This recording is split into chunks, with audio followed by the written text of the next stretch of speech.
Hi friends, my name is Sirel Singh. I am Assistant Professor Manovikas college special education Ujjain. आज हम जिस topic की चर्चा करने जा रहे हैं वो लुइस ब्रेल के बारे में है।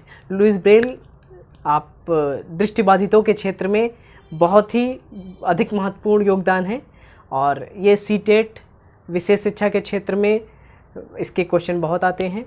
और आइए चलिए हम स्टार्ट करते हैं कि लुइस ब्रेल के बारे में कैसे थे, उनका जीवन काल कैसा रहा।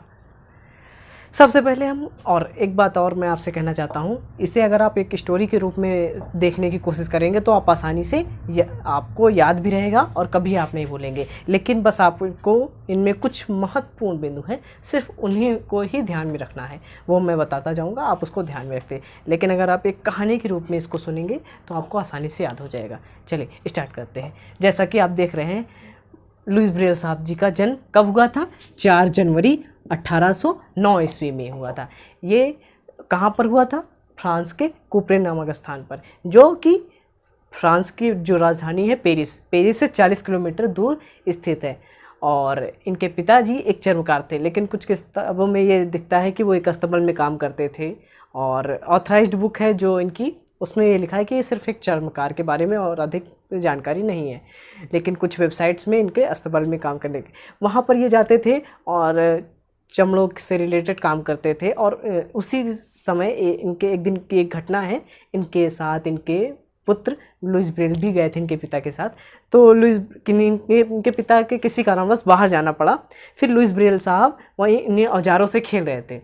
उन्हें खेलते समय दौरान इनके आँखों में उन्हीं औजारों से चोट लग जाती है। चोट लगने के कारण इनकी एक आँख क्षतिग्रस्त हो जाती है। लेकिन इनके पिता ने इनको उस समय की जो स्थिति थी, उस समय इन्होंने बहुत इनका प्रयास किया कि इनकी आँख ठीक हो जाए, परंतु दुर्भाग्यपूर्ण उनकी आँख ठीक नहीं हुई। उनका इलाज सही तरीके से नहीं हो पाया। कुछ समय बीता और उनकी दूसरी आँख पे भी संक्रमण पहुँच गया, जिसकी वजह से ये दोनों आँख पूरी तरह से संक्रमित हो गई। और ये 3 साल की उम्र में, देखिएगा 3 साल की उम्र में ये पूर्ण दृष्टि बाधित हो गए थे। लेकिन ये सिर्फ इनकी जो चोट लगी थी औजारों से, वो सिर्फ एक आँख में लगी थी। लेकिन 3 वर्ष की अवस्था में इनके दोनों आँखें क्षतिग्रस्त हो गई।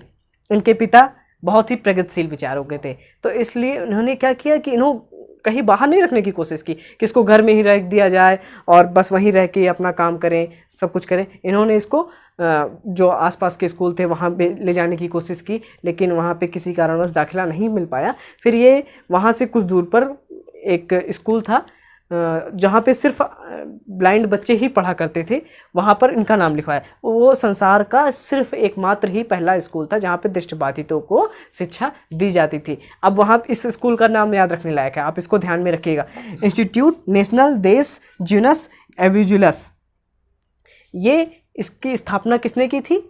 इस स्कूल की स्थापना किसने की थी? वैलेंटाइन ने की थी। कब की थी? 1784 में की थी, याद रखिएगा। नेशनल इंस्टीट्यूट देस ज्यूनस एवेंजुलस की स्थापना किसने की थी?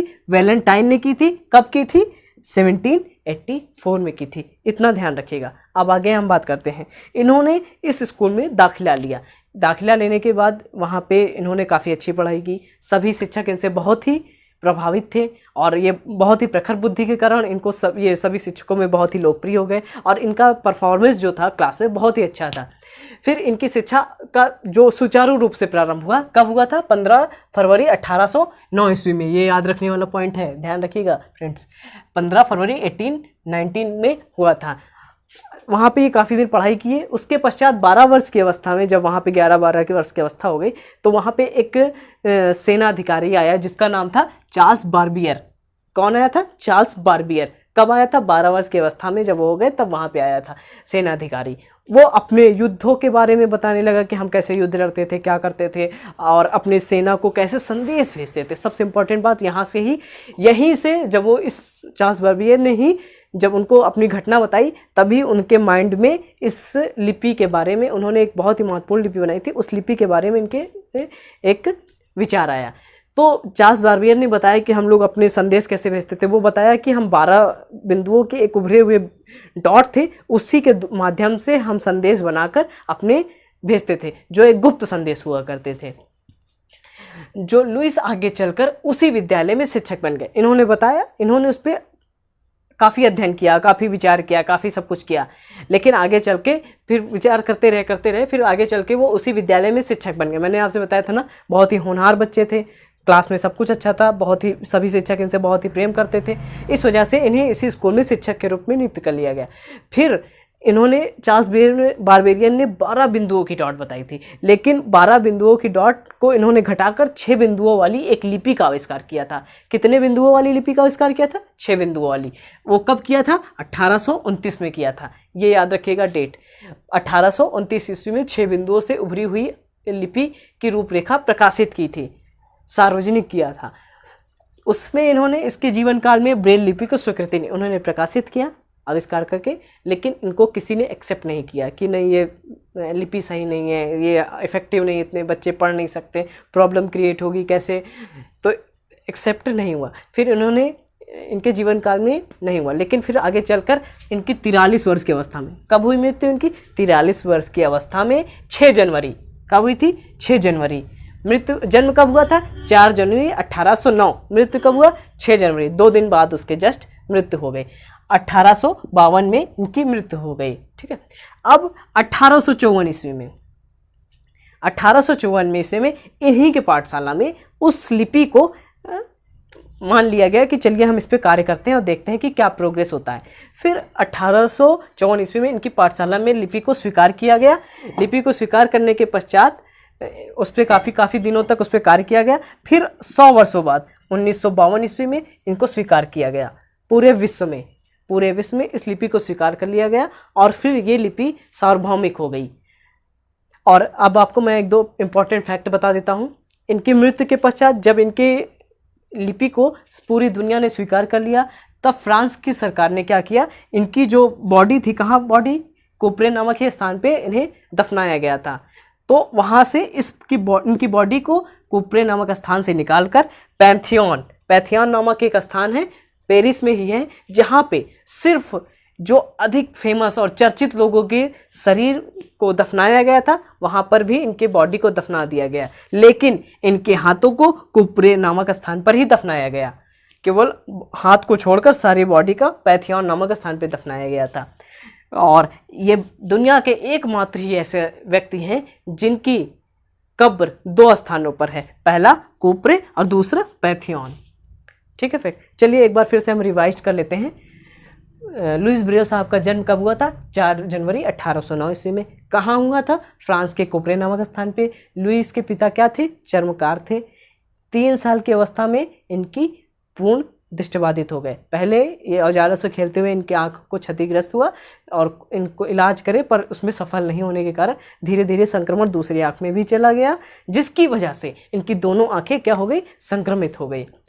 फिर इनके पिता ने काफ़ी प्रयास किया, असफल।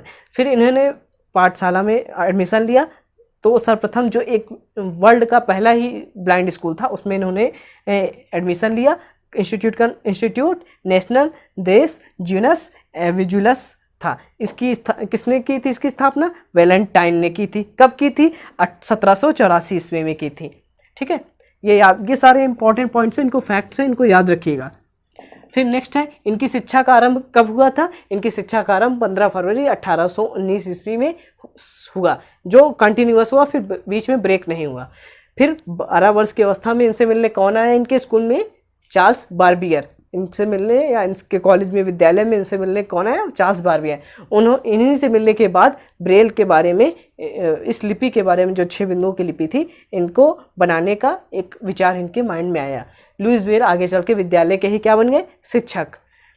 और 1829 ईस्वी में इन्होंने 6 बिंदुओं, जो इनकी लिपि है, उसको इन्होंने प्रकाशित किया था, लेकिन इनके जीवन काल में, जब तक ये जीवित थे, इनको स्वीकृति नहीं मिली। तत्पश्चात इनकी मृत्यु हो गई। कब हुई? 43 वर्ष की अवस्था में। 43 वर्ष के 6 जनवरी 1852। जन्म कब हुआ था? 1809 में ईस्वी में।